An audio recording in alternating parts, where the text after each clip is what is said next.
सुन रहे थे। तो ये अकिंचन कथा है। तो यहाँ जयपुर में मैं हर वर्ष का मेरा भाव है करने का, और इसी स्थान पर आप लोग इतने भाव से यहाँ पधार रहे हैं तो इसकी व्यवस्था थोड़ी और व्यवस्थित करेंगे। कल से थोड़ी आवाज़ आपको ठीक ठाक आए, और कोई ज़्यादा व्यवस्था नहीं होगी, बस यही होगी आवाज़ ठीक आए। और अगर वर्षा आदि का कोई क्रम बना तो फिर वो सामने वाला जो हॉल है वहाँ बैठ के कर लेंगे। तो ये अकिंचन कथा है। इस बार वेणु गीत का प्रसंग हमने यहाँ के लिए निश्चित किया है। बंधुओं, हमारे वृंदावन के सबसे पहले ठाकुर हैं श्री गोविंद देव प्रभु। श्री गोविंद देव जी से पूर्व गोवर्धन में प्रकट हुए श्रीनाथ जी। बाकी वृंदावन में जो सबसे पहले ठाकुर प्रकट भये वो आपके श्री जयपुर में विराजते हैं श्री गोविंद देव जी। भगवान के परपौत्र वज्रनाभ ने अपनी 16,100 माताओं को प्रसन्न करने के लिए ठाकुर जी के विग्रहों का निर्माण कराया। बहुत सावधानी से और बिल्कुल आनंद के साथ आप लोग सब श्रवण करो। हम बार बार क्षमा मांगते हैं पीछे वाले लोगों से, पर वो भी कहीं ना कहीं बैठे ही जाएं। तो अब कथा तो 7:30 तक, 7:45 तक चलेगी, आप लोग ऐसे खड़े रहेंगे तो इससे अच्छा बैठ जाएं सब लोग। बहुत भाव से सुनिएगा। तो वज्रनाभ ने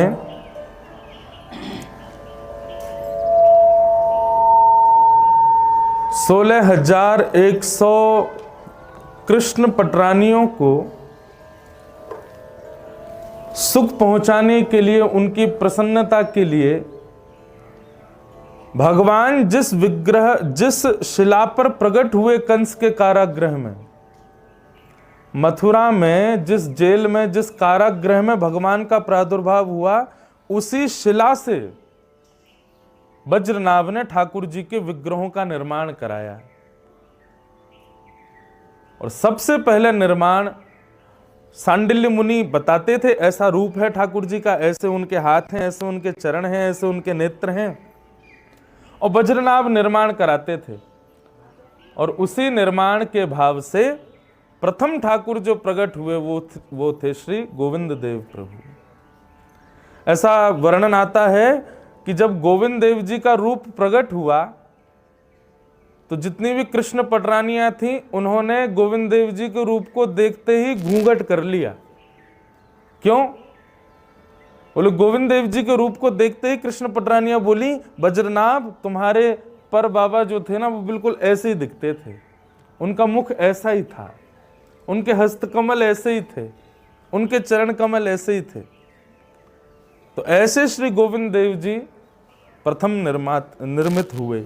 उसके बाद श्री मदन मोहन जी, उसके बाद श्री गोपीनाथ जी, इन तीनों का निर्माण वज्रनाभ ने कराया। परंतु फिर कालांतर में ये तीनों ठाकुर भूमिगत हो गए, अंतर्ध्यान हो गए, एक प्रकार से ब्रज की रज में ही विराजमान हो गए। तब महाप्रभु श्री चैतन्य महाप्रभु जी के अनन्य उपासक श्री रूप गोस्वामी जी एक बार महाप्रभु जी का प्रवचन सुन रहे थे, और प्रवचन में यही बात महाप्रभु जी सुना रहे थे कि वज्रनाभ ने ठाकुर जी के 3 रूपों का निर्माण किया, और वे तीनों रूप श्री ठाकुर जी जैसे ही दिखते हैं, परंतु इस कलिकाल में वे तीनों रूप भूमिगत हो गए हैं। वज्रनाभ ने जैसे रूप गोस्वामी जी ने जैसे ये बात सुनी, उनके मन में ये भाव आया कि ठाकुर जी अगर हम आपसे प्रार्थना करें, आपकी सेवा करें, आपको ऐसा भाव रखें कि हम आपकी खूब सेवा करेंगे, आप खूब प्रसन्नता से विराजो, तो क्या आप प्रकट नहीं होंगे? रूप गोस्वामी जी को स्वप्न में ऐसा स्वर सुनाई दिया कि आप यदि चाहोगे तो हम निश्चित प्रकट होंगे। महाप्रभु जी से आज्ञा लेकर के श्री रूप गोस्वामी जी वृंदावन पधारे। उनके साथ में सनातन गोस्वामी जी भी पधारे।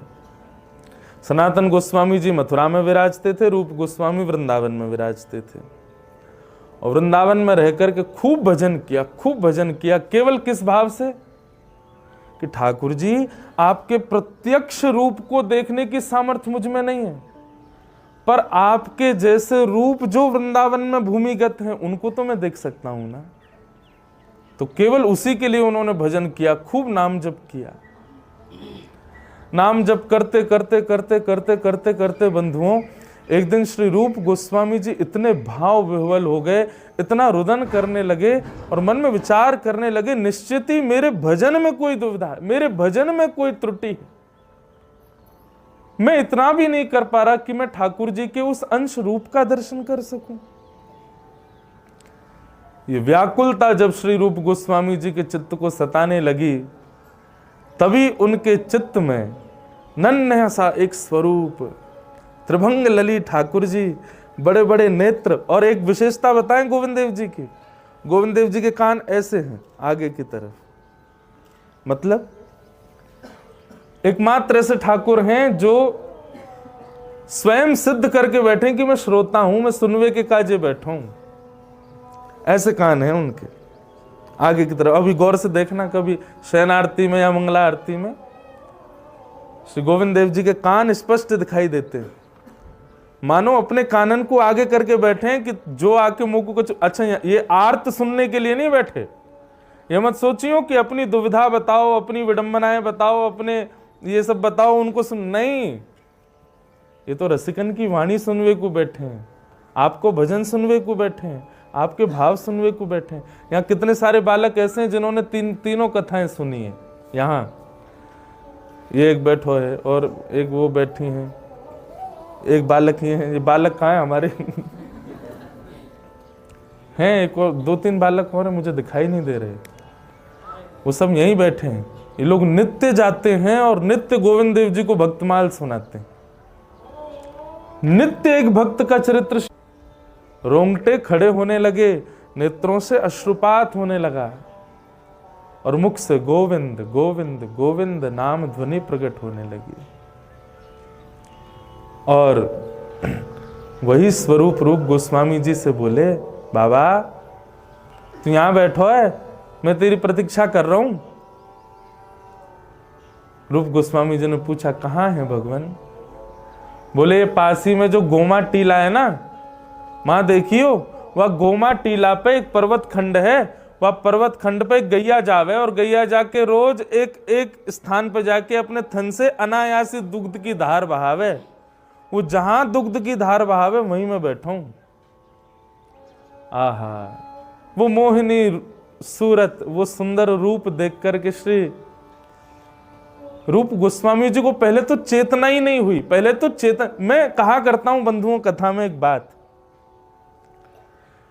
ठाकुर जी का आपको अनुभव होगा, ठाकुर जी आपके जीवन में आएंगे तो सबसे पहली स्थिति क्या होगी कि आप अपने तन की सुध भूल जाओगे। यदि आपको इतनी सुध है कि मुझे उठना है, मुझे पान करना है, मुझे खाना है, मुझे कुछ विचार करना है, तो आप अभी ठाकुर जी से नहीं मिले।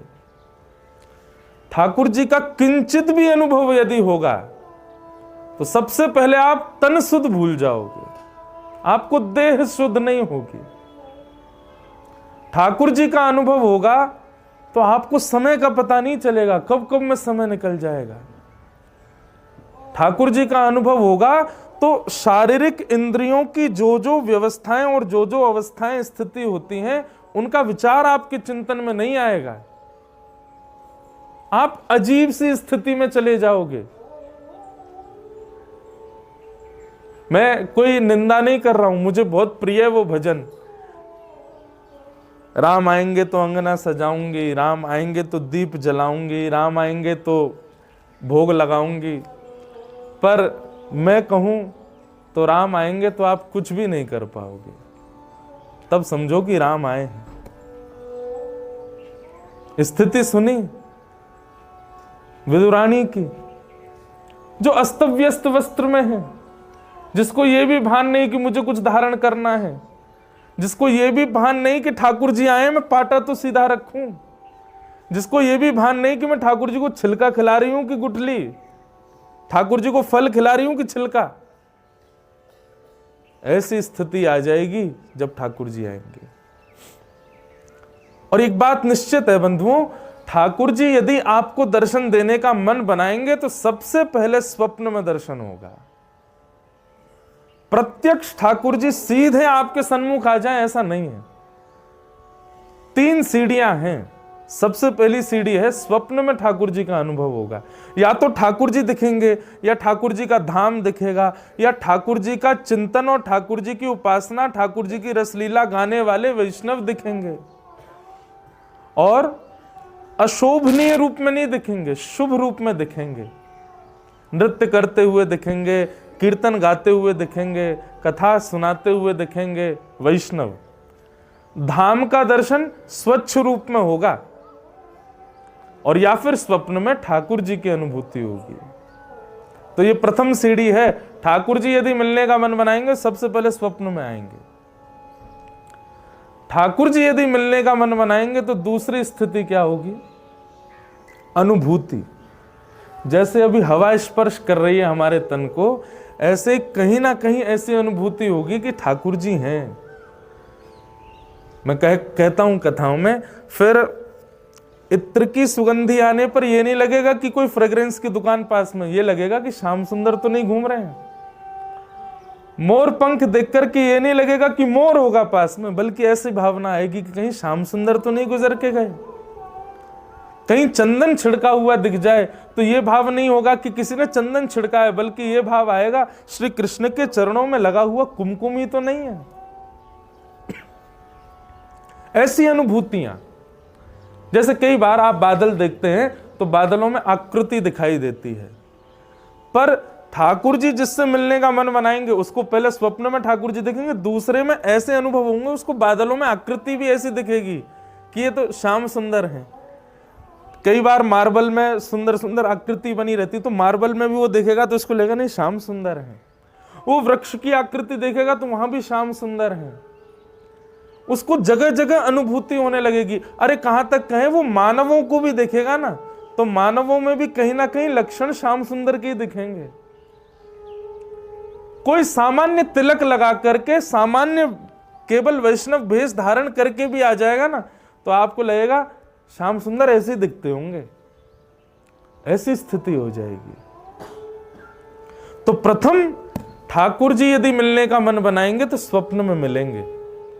दूसरी बात, ठाकुर जी यदि मिलने का मन बनाएंगे तो इस प्रकार की अनुभूतियां होने लगेंगी, यत्र तत्र सर्वत्र आपको आकृतियों में भी श्री कृष्ण दिखेंगे।